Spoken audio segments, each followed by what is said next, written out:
ఇక బులెటిన్ లో డీటెయిల్ చూద్దాం. ఏఐ రంగంలో భారత్ గ్లోబల్ లీడర్ గా ఎదగాలని తెలంగాణ సీఎం రేవంత్ రెడ్డి ఆకాంక్షించారు. ఏఐ అభివృద్ధి కోసం ప్రత్యేకమైన వార్ రూమ్ ఏర్పాటు చేయాలన్నారు. ఇక ఢిల్లీలో జరిగిన ఏఐ సదస్సులో తెలంగాణ సీఎం రేవంత్ రెడ్డి పాల్గొన్నారు. ఏఐ శకం ఇప్పటికే మొదలైందని అన్నారు. ఇక గతంలో పారిశ్రామిక విప్లవం వచ్చిందని ఇప్పుడు సాఫ్ట్వేర్ విప్లవం నడుస్తుందని తెలిపారు. ఏఐ వార్ రూమ్ కోసం హైదరాబాద్ ఎంతో అరువైన ప్రదేశమని, హైదరాబాద్ లో ఏఐ వర్సిటీని ఇప్పటికే సకల వసతులతో ఏర్పాటు చేసినట్లు రేవంత్ వెల్లడించారు. Witnessing the rise of our greatest invention, that is AI. Artificial intelligence has made a GPU chip more intelligent than humans. It can write poetry and reports, make films and presentations, and it knows almost everything.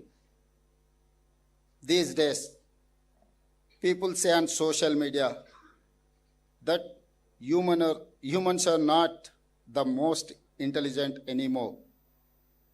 AI is more intelligent. AI also has agency, power to decide. An aeroplane can fly only if we tell it. A car will move or stop only if we tell it. AI can order to itself. Combine AI and robotics, machines have both physical and mental capabilities. In this context, it is important when we set an agenda for the future, and AI race has already begun. We see leadership of a few countries, companies, and people. I request Honorable Prime Minister Sri Narendra Modi ji to establish a national AI council like GST Council or Niti Aayog. We need an AI ministry both at center and state level to help make laws to prevent misuse of AI, especially against national security and interests. We need to use AI strongly for achievements of social justice, inclusion, and removal of poverty. We are witnessing the rise of our greatest invention. AP శాసన మండలిని Indapur dairy నెయ్యి సరఫరా అంశం కుదిపేసింది. ఇక ఉదయం మండలికి YCP ఎమ్మెల్సీలు ప్లకార్డులు చేతపట్టి ర్యాలీగా వెళ్లారు. దేవుడి సొమ్మును ప్రభుత్వం లూటీ చేస్తుందని వైసీపీ నేత బొచ్చ మండిపడ్డారు. హెరిటేజ్ దోపిడీపై సభలో చర్చ జరగాలని ఆయన చెప్పుకొచ్చారు. ఇక హెరిటేజ్ ప్రైవేట్ సంస్థ మంత్రులకు ఏం సంబంధం ఉందంటూ ప్రశ్నించారు.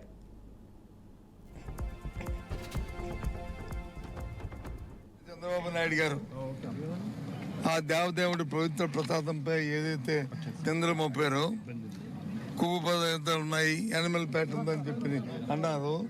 ఆ పవిత్రం దెబ్బతీయడానికి ప్రయత్నం చేసి వాళ్ళ సొంతం కోసం, స్వలాభం కోసం ఇందాపూర్ డైరీతో చేసుకున్న సంబంధాలు దోపిడీని చేసి ప్రజాధనాన్ని లూటీ చేద్దామని చూస్తారు. ఆ దేవదేవుడి ధనాన్ని లూటీ చేద్దామని ప్రయత్నం చేస్తున్నారు. దాని మీద చర్చ జరగాలని కోరుకుంటున్నాం. మా డిమాండ్ అది. దాంతోపాటు ఏదైతే బడ్జెట్పై సమావేశాలపై కూడా చర్చ కూడా జరగాలి. ప్రజలకు వచ్చి $1 బడ్జెట్ ఏదైతే పెట్టారో ఆ బడ్జెట్పై జరిగి ఈ బడ్జెట్ వల్ల ప్రజా ప్రయోజనాలకు ఏమాత్రం కూడా మరి ఉపయోగం లేదనేది చర్చ జరగాలని మా కోరిక. ఇది మా డిమాండ్.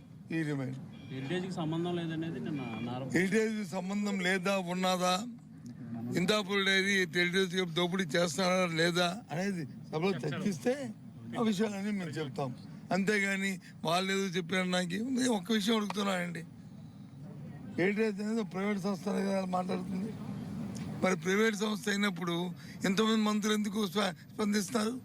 మంత్రులకి ఏం సంబంధం? వాళ్ళు మేము ప్రమాణ స్వీకారం చేశాం కదండి ఇక్కడ, రాగద్వేషాలకు అతీతంగా, ఈ కార్యక్రమానికి అతీతంగా దాన్ని అన్నిటికీ ఉంటామని చెప్పి. మరి ఏ రకంగా మంత్రులు, వాళ్ళకేం సంబంధం? వాళ్ళు ఎందుకు స్పందిస్తున్నారు? అందుకు ఇది జరగాలి. దీంట్లో అవినీతి జరిగింది, దీంట్లో దోపిడీ జరిగింది, దేవదేవుని తాలూకా ప్రతిష్టకు దెబ్బతిన్నది. అందుకు ప్రసాదంపై చర్చ జరగాలని కోరుకుంటున్నాం. ముఖ్యమంత్రి చంద్రబాబు నాయుడు గారు మాజీ మంత్రి హరీష్ రావు మాట్లాడుతున్నారు. ఇప్పుడు లైవ్ చూద్దాం.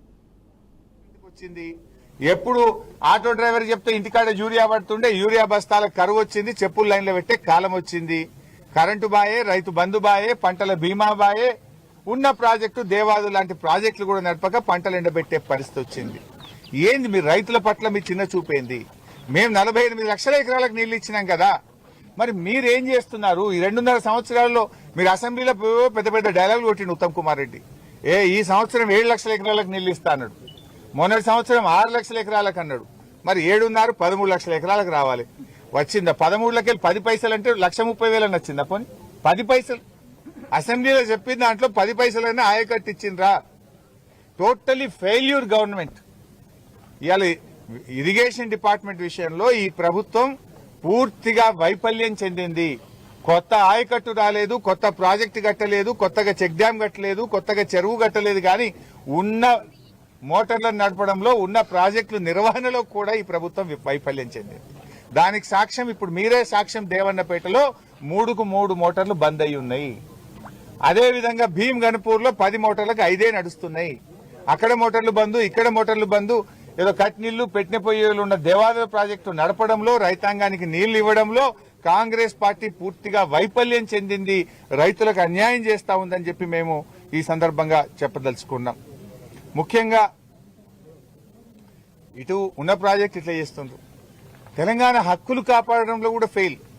ఇలా గోదావరి మీద గోదావరి బంకచెర్ల కట్టం, గోదావరి నల్లమల్ల సాగర్ కట్టం అని చంద్రబాబు నాయుడు నీళ్లు తీసుకుపోయే ప్రయత్నం చేస్తే రేవంత్ రెడ్డి ఆయన గురుదక్షిణ చెల్లిస్తున్నాడు. నాకు అర్థం కాదు. ఇప్పుడు అర్థమవుతుంది ఏంటంటే దేవాలయాలకు నీళ్లు లేపబోయా అంటే లేపకుండా కిందికి నీళ్లు వదులుతుండు.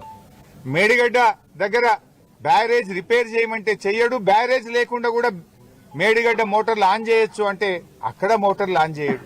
అంటే నీ ఉద్దేశం ఏంది? మేడిగడ్డ దగ్గర నీళ్లు ఎత్తద్దు, దేవాదుల దగ్గర నీళ్లు ఎత్తద్దు, సీతమ్మ సాగర్ పూర్తి కావద్దు, నీళ్ళన్ని కిందికి ఆంధ్రకు పోవాలనా? అంటే బాబు గారికి గురుదక్షిణ చెల్లిస్తున్నావా? ఇవాళ నువ్వు ఫెయిల్ అయిపోయినావు. గోదావరి నల్లమల్ల సాగర్ ప్రాజెక్టు ఆపడంలో, గోదావరి నదిలో తెలంగాణ హక్కులు కాపాడడంలో రేవంత్ రెడ్డి ప్రభుత్వం అట్టర్ ఫ్లాప్ అయిపోయింది. అటు కృష్ణా నదిలో కూడా ఎవర్ లోయెస్ట్ యూటిలైజేషన్, రాష్ట్రం ఏర్పడ్డ తర్వాత అతి తక్కువ నీటి వినియోగం ఎప్పుడు జరిగిందంటే ఈ 2 ఏళ్ల రేవంత్ పాలనలో జరిగింది. మన రాష్ట్రానికి ఉన్న 34% తాత్కాలిక ఒప్పందం ప్రకారం తాత్కాలిక వాటాను కూడా వినియోగించడంలో రేవంత్ రెడ్డి ప్రభుత్వం ఫెయిల్ అయిపోయింది. కృష్ణాలో మన వాటాను వాడుకోవడంలో, ఆంధ్రప్రదేశ్ ఆగడాలను అరికట్టడంలో, అక్రమంగా కృష్ణానది నీళ్లను ఆంధ్రప్రదేశ్ తరలిస్తుంటే దాన్ని ఆపడంలో ఫెయిల్ అయిపోయినరు. తెలంగాణ నీటి వినియోగం చేయడంలో కూడా ఫెయిల్ అయిపోయినరు. గోదావరిలో బనకచెర్లను ఆపలేరు, ఇటు దేవాదుల మోటార్లు నడపడంలో ఫెయిలు, అటు కాళేశ్వరం ప్రాజెక్టు మోటార్లు నడపడంలో అక్కడ ఫెయిల్ అయిపోయింది. మీరు కొత్తగా నిర్మించిందేమి లేదు కానీ ఉన్న ప్రాజెక్టుల నిర్వహణలో కాంగ్రెస్ ప్రభుత్వం ఫెయిల్ అవుతా ఉంది. కృష్ణా గోదావరి నదుల్లో తెలంగాణ వాటాను కాపాడడంలో కూడా ఇవాళ కాంగ్రెస్ ప్రభుత్వం ఫెయిల్ అవుతా ఉంది. చివరిగా రైతు బంధు. మొన్నేమన్నారు? రైతు బంధును 1 జనవరికి కొత్త సంవత్సరం కానుక ఇస్తున్నాం రైతు బంధు అన్నారు. సంక్రాంతి పండుగకి ఇస్తున్నారు రైతు బంధు అన్నారు. ఎలక్షన్లు అయ్యేటప్పుడు ఎలక్షన్ కాగానే 17వ తారీఖే రైతు బంధు కోడ్ ఉన్నది, కోడ్ అయిపోగానే 17వ తారీఖే రైతు బంధు వేస్తామన్నారు. 20 తారీఖు వచ్చింది. కేసీఆర్ గారేమో నాట్లకు రైతు బంధు వేసిండు. ఇప్పుడు నాట్లు అయిపోయా, కలుపు అయిపోయా, బందోబస్తాలు వేస్తే పొట్టకొచ్చింది. ఇంకెప్పుడు ఇస్తావు రైతు బంధు? ఇంకెప్పుడు ఇస్తావు? ఇప్పటికే 2 రైతు బంధులు ఎగ్గొట్టినావు. 4 రైతు బంధులకు 2 ఎగ్గొట్టినావు, 2 ఇచ్చినావు. ఇప్పుడు 5వది. ఇది కూడా ఇస్తావా? ఎగబెడతావా? ఇంకెప్పుడు ఇస్తావు? ఎందుకు ఆలస్యం? కరోనాలో కూడా కేసీఆర్ గారు రైతు బంధు ఆపలే. నువ్వెందుకు ఆపుతున్నావు? నువ్వు కాంట్రాక్టర్లకు మాత్రం 20,000 కోట్ల బిల్లులు ఇచ్చినావు. ఈ సంవత్సరం 20,000 కోట్లు కమిషన్ల కోసం బడా కాంట్రాక్టర్లకు బిల్లులు ఇచ్చినావు. బడా కాంట్రాక్టర్లకు బిల్లులు ఉంటాయి కానీ మా బక్కచిక్కిన రైతులకు రైతు బంధు వేయడానికి డబ్బులు లేవా నీ దగ్గర? ఎందుకు రైతులంటే చిన్న చూపు? ఎందుకు రైతు బంధు డబ్బులు ఇప్పటిదాకా వేయలేదు? ఫిబ్రవరి 20వ తారీఖు వస్తే కూడా రైతు బంధు రాదా? మొదలేసిన మార్చిలో అయితే ఇక కోతలకే వస్తాయి. మరి పెట్టుబడికి ఇస్తావా, కోతలకి ఇస్తావా? పోయిన యాసంగికి సన్నవడ్లకు బోనస్ ఎగ్గొట్టినావు, మరి ఈ యాసంగికి సన్నవడ్లకు బోనస్ ఇస్తావా, ఇయ్యవా? ముందే చెప్పు. ఇప్పుడు బోనస్ వస్తుందంటే వేసుకుంటాం, లేకపోతే దొడ్డు వేసుకుంటాం. దొడ్డు వేసుకుంటే ఓ 4 క్వింటాలు ఎక్కువ పడతాయి. బోనస్ వస్తాయంటే సన్న చేస్తారు. బోనస్ రాదంటే దొడ్డు వేసుకుంటే 4 క్వింటాలు ఎక్కువ పండుతుంది కదా. నువ్వు పోయిన యాసంగికి బోనస్ ఎగ్గొట్టినావు, మరి ఈ యాసంగికి బోనస్ ఉంటుందా ఉండదా రైతులకు స్పష్టం చేయాలని చెప్పి కూడా నేను డిమాండ్ చేస్తూ తక్షణమే దేవాదుల మోటార్లు అక్కడ భీమ్గన్పూర్లో గాని ఇక్కడ దేవన్నపేటలో గాని అన్ని మోటార్లు కూడా నడపాలని రైతాంగానికి మరి 3.5 లక్షల ఎకరాలకు ఈ యాసంగికి నీళ్లు ఇస్తామని చెప్పిండ్రు.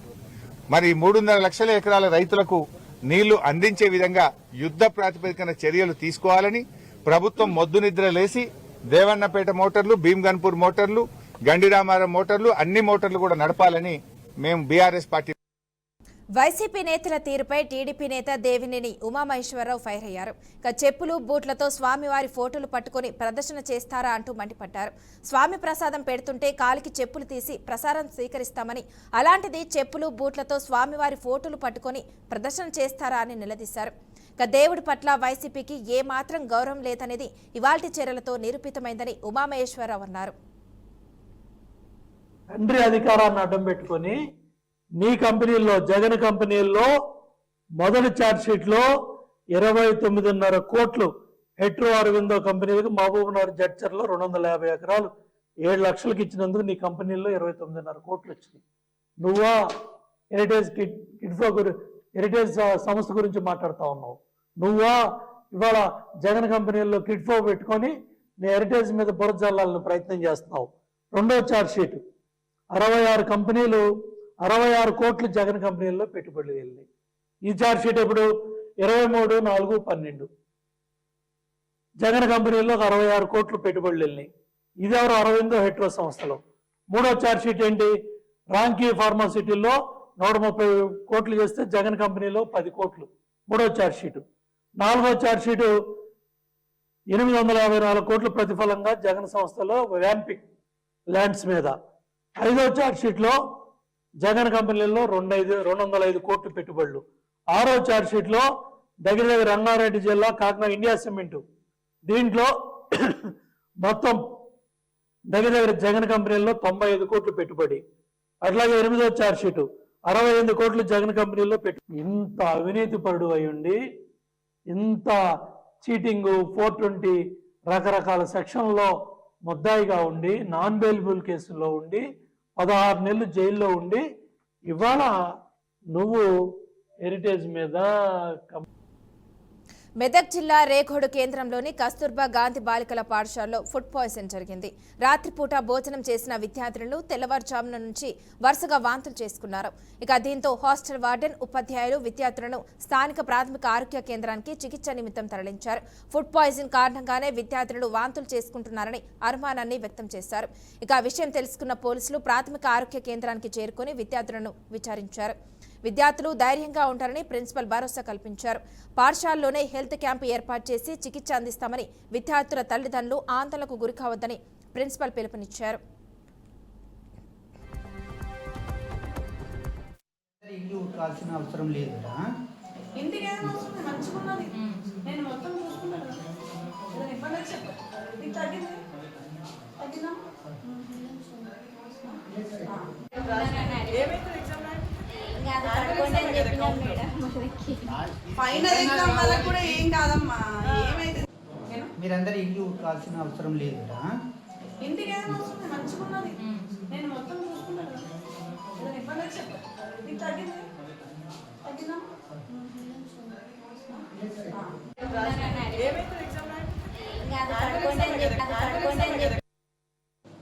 మీరందరూ ఇల్లు కాల్సిన అవసరం లేదురా. ఇంటికి ఏదైనా అవసరం మంచిగున్నది, నేను మొత్తం చూసుకున్నాను. ఏదైనా ఇబ్బంది అయితే చెప్పు. నీకు తగ్గింది తగ్గిందా? ఏమైతే ఎగ్జామ్